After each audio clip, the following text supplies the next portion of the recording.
The road to our fitness goals can be a long one, but how long exactly? Maggie Downey explains the findings of a new study. So I have a lot of friends, Maggie, who count their steps every single day. I know that there's a certain number we should be hitting, but that number has changed, right? Well, yeah, I think we've all been under the impression we're supposed to walk 10,000 steps a day, but there's never been any research to back that up. In fact, that came from a 1960s Japanese ad campaign for the first commercial pedometer, and then it caught on because we've been believing that ever since. But now we have research, three very large studies that show what might be good news to some is that you maybe don't have to hit 10,000 steps.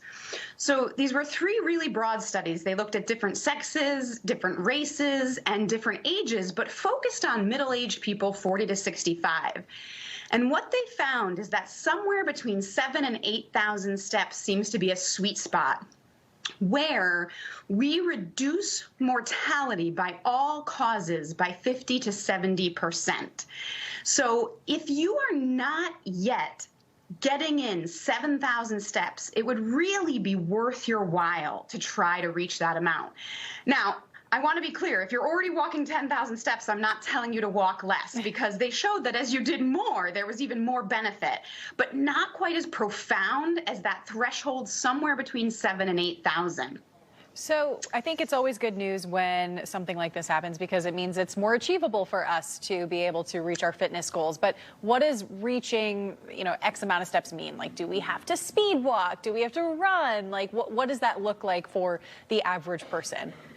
Yeah, no, that's a great question, especially because these studies actually looked at pacing. And while they said they'd want to do more research, all of them indicated that just getting the steps in mattered more than how fast you go. So for the concept of wanting to live longer, right, it just means walk, get those steps in. A faster pace is certainly going to get you cardiovascular gains, right? There might be added benefit, weight loss gains.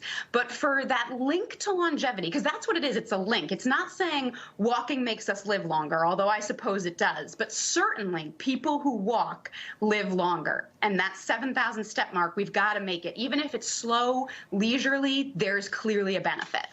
Now, Maggie, you always talk about the importance of movement, but for people who are just tuning in and maybe seeing you for the first time, what is the one thing that you always tell your clients?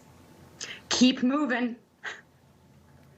And it's easy, too. It doesn't have to be this complicated workout or routine. As long as we can find moments in our day, then we can achieve our fitness goals.